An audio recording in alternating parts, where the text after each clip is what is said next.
We were real savers. And obviously, in retrospect, knowing the whole you can't save yourself to wealth philosophy, but we really were savers. And I wasn't always like that. I grew up in a family with 7 kids. I was one of 7, middle child. And, there was no pocket money. There was no education on finances, really. You're listening to Property Investor Tales, stories from the front yard. Hello and welcome to Property Investor Tales, stories from the front yard, where I get to speak to property investors from around Australia about their investing journey. My name is Karen Chavez and I'm one of the coaches here with Positive Real Estate, where we help people build wealth through property. With over 8,000 clients across Australia and New Zealand, there are some incredible stories to tell, which hopefully make your investing journey that little bit easier and will inspire you along the way. My guest today is the fabulous Hollie, and we discuss the importance of living below your means, having a plan and not getting distracted by media noise, and don't do nothing. Keep asking questions and look for solutions to move forward. Enjoy this conversation with Hollie. Hi, my name is Karen Chavez and I'm a property investment coach with Positive Real Estate, and today I'm hosting our Property Investment Tales podcast with our fabulous guest, Hollie. Hi, Karen. Very happy to be here. Welcome along, Hollie. I'm really looking forward to having a good chat with you today. We'll dive on in, and obviously we'll get on with the interview. So Hollie has been a client of ours for a couple of years now. It's gone so fast, hasn't it, Hollie? It's not even 2 years. Yeah, I know. And I think that's a really great lead in to say, maybe just tell us a bit about yourself and a bit about your background, and because you've got quite an interesting story. Yeah, it's not a real one size fits all story, I suppose, but we came here 6 years ago with our 6-month-old baby to Australia through my husband's work, and with the intention of staying here forever. We obviously had the usual challenges that people that are foreign residents have with buying property, which is that the astronomical costs, and not just that, but the cost of living as well, a lot higher. So we were in this kind of holding pattern, I suppose, while we waited for PR to happen before we could get going. Or that's what we thought anyway. I obviously realized that wasn't the case, having done some research and then finally getting hold of you guys. We managed to make a lot of stuff happen for us, and we only recently got our PR. And a lot has happened in the last 18 months or so. It's been a huge journey. And, just to sort of elaborate a little bit further, the cost is, I know when we looked into the cost of buying as a foreign investor, which until obviously in Australia, until you get your permanent residency, you are classified as a foreign investor under as a temporary resident. And with that comes some hefty cost. And I know, the surcharges, like each state's got their own extra surcharges and taxes that they charge. And to be even able to sign a contract, you've got to have the Foreign Investor Review Board approval from the federal government. Like even just that alone, how much was that each time you did that? Well, it doubled. So it was about $6,500 the first property. Yeah. And the second property, it was 13. I actually don't think I realised the second one was 13. I thought it was about 10 or 11. I had that in my head. So, wow. Yeah, it was 13. Yeah, it's very easy. Tax, state and federal level. Yeah, you're getting taxed on both sides. So maybe just tell us a little bit about what you did actually do then while you were still as a temporary resident. How did you sort of move forward and make stuff work for yourselves? I guess I'll start the story by talking about our mindsets, I suppose, coming into it, because we were real savers. And obviously, in retrospect, knowing the whole you can't save yourself to wealth philosophy, but we really were savers. And I wasn't always like that. I grew up in a family with 7 kids. I was one of 7, middle child. And there was no pocket money, there was no education on finances really. So when I did start working at 15, as soon as I could, I spent everything I earned. I just loved spending that money. And when I met David, I was 27, and that's when I really realized, oh my goodness, I've been working for 12 years and I've got absolutely nothing to show for it. Some good times, obviously, but some good memories, perhaps. Yeah, and it's the opposite. Like, he was always very frugal, very mindful of the things himself, and as a result of that, he bought what's turned out to be our first investment property when we first started seeing. And I went through this kind of moment in my life where I just thought, what am I doing? And he said to me, one thing I've learned is that it's never too late to save. So that's what I started doing. And we started doing that together, really. So we've always, from that moment on, lived below our means. We've always done a sort of semi-budget. We've always made a single month. And we managed to buy our first house without selling the apartment that he'd originally bought. This is in London. Yeah. So without even thinking about it, we became investors, property investors. So this was nearly 10 years ago now. So when we had those two properties, and then we sold our house with a view to buying, and this is before we about the foreign investor charge and everything. Yeah. So we had this cash now, put it across, and it was burning a hole in my pocket, but not in a way where I wanted to spend it, on cars and things, but I wanted to set us up for the future. So we started looking for a house, and this was in 2020 when the property prices were just like going out of control, and we just realized we were priced out of where we wanted to live, and we weren't going to be able to save as fast as those prices going up. So there's something else that we needed to do. So this is how I found you guys. I started looking at investing, rent-vest, possible strategies to help us get where we wanted to get to in life, without throwing our hands up in the air and moving out west somewhere we didn't want to live, or ending up buying something that would be suitable. By this point, I should probably say I was pregnant with our third baby. That's right. When I met you, you were pregnant with your third. Yeah. And I did my research. I attended God knows how many webinars. Yours was one of them. And you guys were the ones that we landed on, because firstly, you're actually creative. You didn't hear that we didn't have PR and go, oh, okay, you're not for us. That was the first thing. The second thing was there were just so many options. The property circles, something to do with our cash while we were getting our things together, and also your creativity in talking about the house and land in Brisbane, which was the first property. The fact that we didn't have to pay the surcharge on the build, it's a land only, so it was reducing that foreign investor cost. And obviously it was a good time to buy as well in the market. And just to sort of elaborate a little bit there, like, we did do some research. We looked at some different states and Victoria and Queensland, and realised that Queensland, their surcharge wasn't as high as New South Wales and Victoria, and just doing the land contract and then doing the build after settlement allowed you to just really reduce that surcharge. I think the surcharge ended up costing you about the same as if you'd bought a completed property in Victoria. So it worked out really, really well. Yeah. And also it was a good time in the market in Brisbane. It was slightly behind. That's right.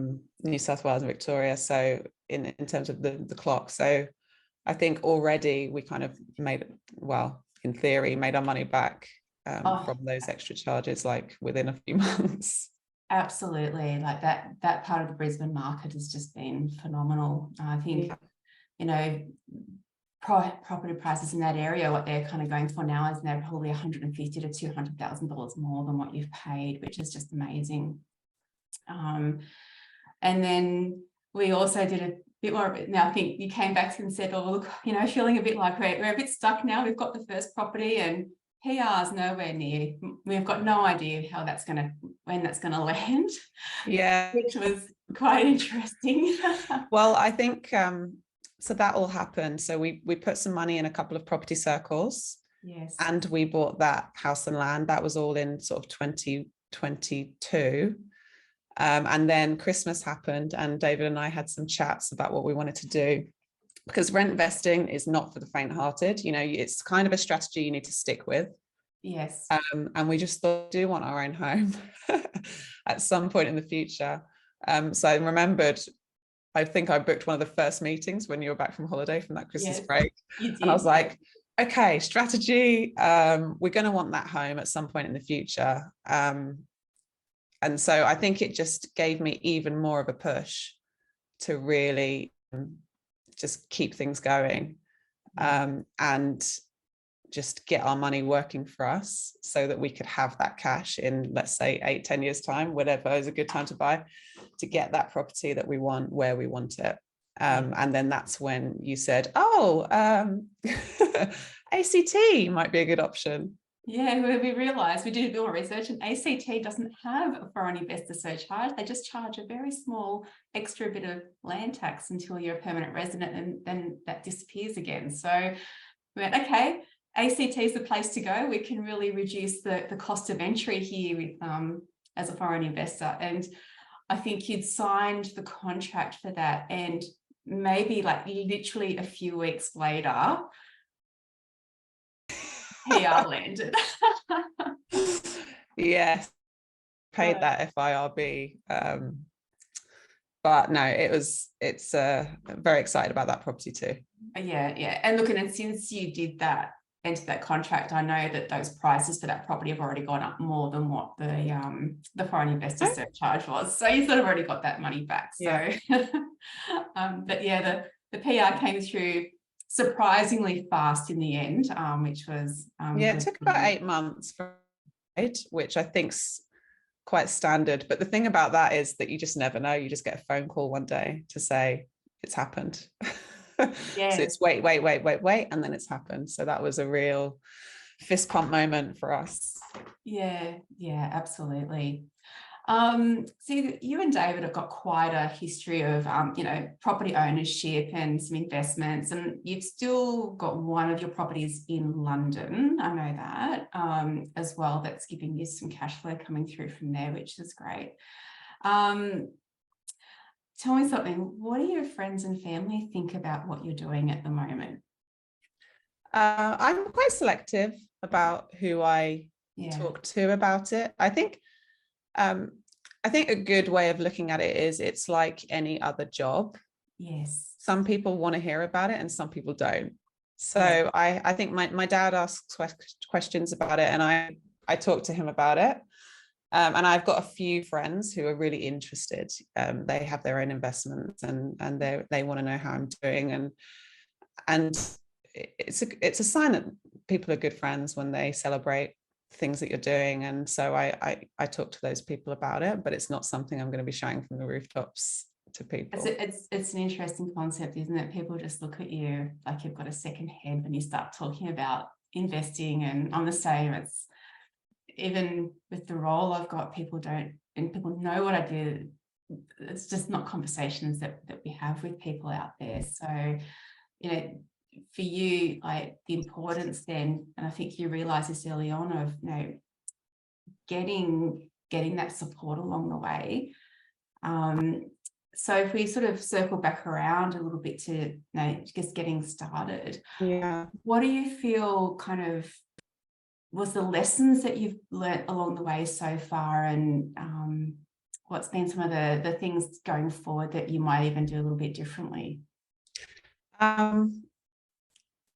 I think in our specific case, we were in this position in the first place because we lived below our means. I think that first and foremost is the key thing, the key message. There are a few, but that's a big one, because it gives you the options and it gives you the choices to turn that savings into something better. So that's the first thing. That's the first lesson. I'm really happy that I started doing that, albeit, later than other people, but perhaps before other people. Second thing is that you always other ways of doing things, and you need to just do something. Don't do nothing. We could have just sat with our bank account losing value for the last couple of years, but instead we've started building our wealth, and we've done the best we could with what we had.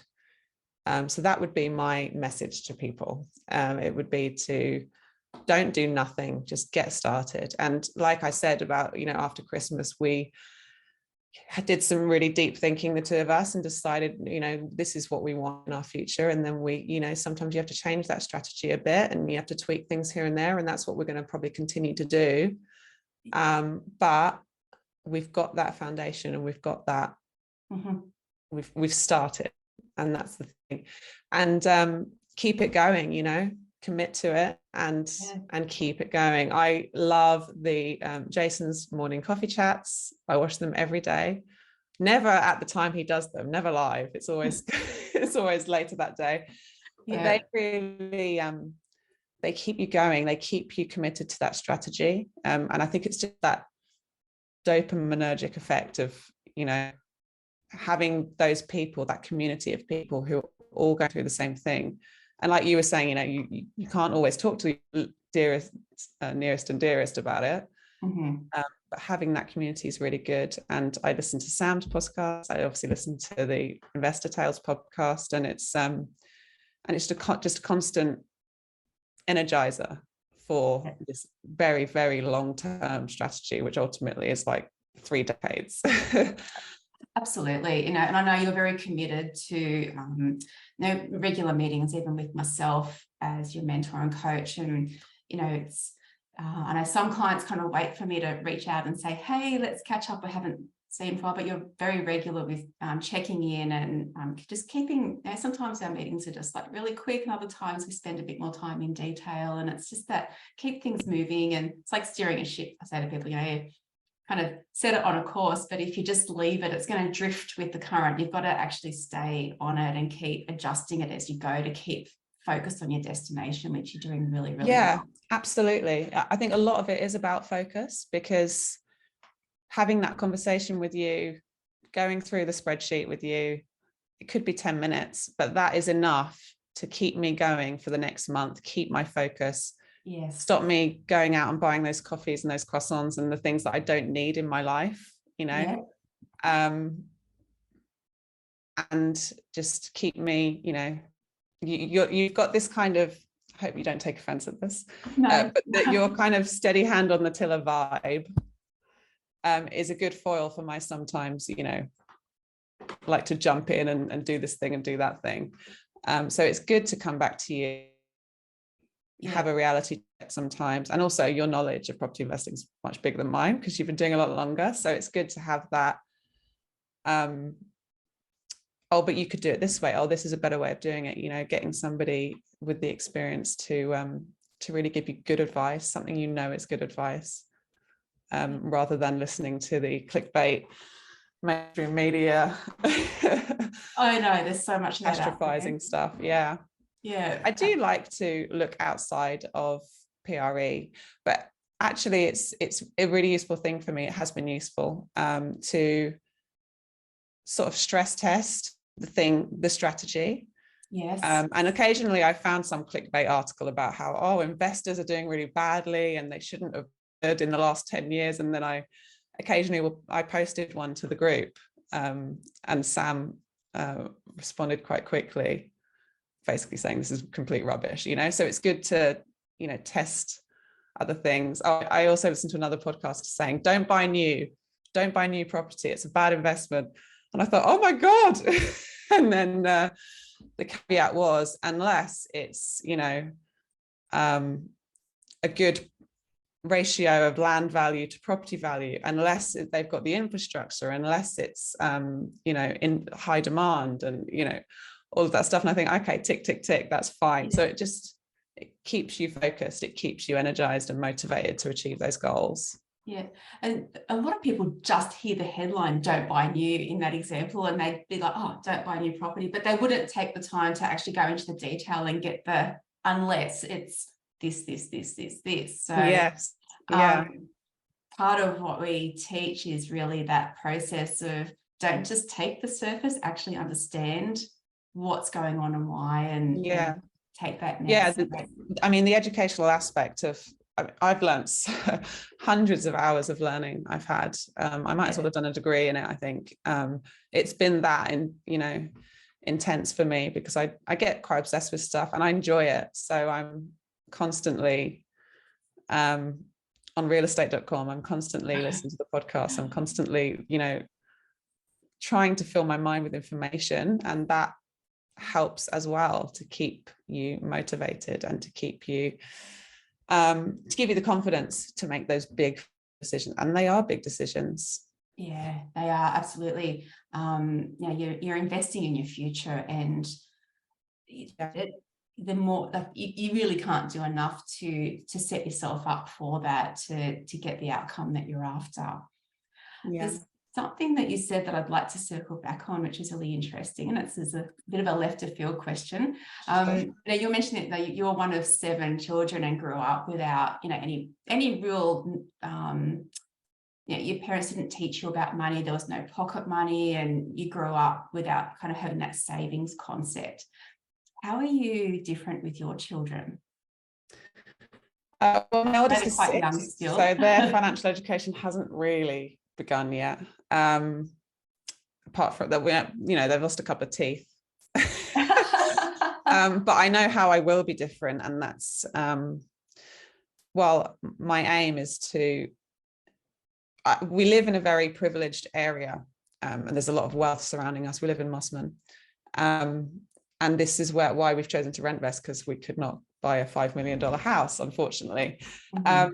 So our kids are surrounded by wealth, surrounded by children who have lots of stuff, and they're surrounded by children who get given stuff, and it's going to be very difficult, I know, in the future, teaching them and making sure that they're experiencing that delayed gratification side of things to make them value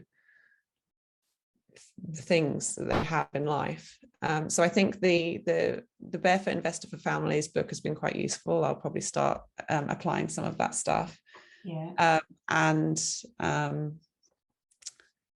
think I'm just going to be talking about money around the dinner table, unlike what happened in our house. There was never discussions about money. And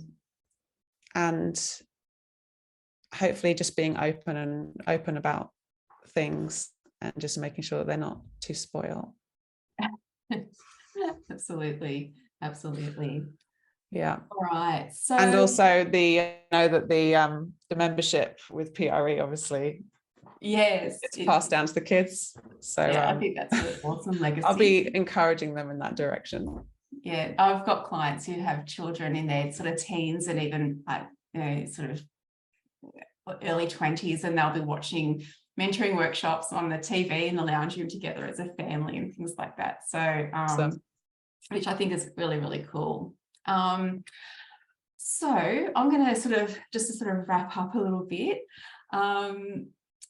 What would you, if you could go back in time and speak to your younger self, what would be the one piece of advice you would give yourself? Oh, I'm going to be so boring and say start sooner. Yeah, definitely start earlier. We'd just be further on in our journey. I'm really enjoying it though. I have no regrets. I think we've managed to get ourselves into a good position just by being sensible with our money so far. And now and by taking that leap when the opportunity came. So that's what I would say to my younger self, who didn't know any better, who didn't have any education on this. Get some education. Yeah, absolutely. When you met David and you sort of went from being the spender to suddenly seeing what David was doing as a saver. Was that a hard shift for you to actually make, or is it a light bulb moment going, oh my God? Well, yeah, I mean, it wasn't hard because I wanted those children and that life, and I knew that that's the way I was going to get it. I suppose it's just a mindset shift because, you know, we're conditioned in life to value stuff, you know, the material thing, and we know that it doesn't bring us happiness, but this is what's being sold. And I work in marketing, so, you know, I can see it all around me. They're not selling things, they're selling happiness, and we know that that's not the reality. So when you take those things away, you're still just as happy as you were, but you've got a future ahead of you, and you've got possibilities and options and choices ahead of you that you didn't have before. So it wasn't hard at all. There are things that we need to do, like going and seeing family. That stuff costs a lot of money, and that's worth the spend. But buying like a handbag is not something that I care about. That has been a mindset shift, and it's a new type of conditioning for me. That's awesome. That's really good. Fantastic. Well, Hollie, it's been an absolute pleasure having you on the podcast today. Any parting words of wisdom for our listeners that you'd like to share? Reach out to the team, have conversations, do some learning, get going. Fantastic. Awesome. Well, thank you so much for your time today. And I look forward to our next strategy meeting, which won't be too far away. I know that. And yeah, it's a pleasure chatting with you. Hey, thanks for listening to Property Investor Tales. Remember to subscribe so you get notified every time a new episode drops. As you can guess, I love hearing people's property investor tales. So if you'd like to share yours, then please get in touch with me via email at propertyinvestortales@positivementor.com.au. We would also love your feedback, and I would appreciate a 5-star review over on Apple Podcasts or Spotify. Remember, you can watch all of these podcasts over on YouTube at Positive Mentor or at positivementor.com.au. Until then, take care, happy investing, and bye for now.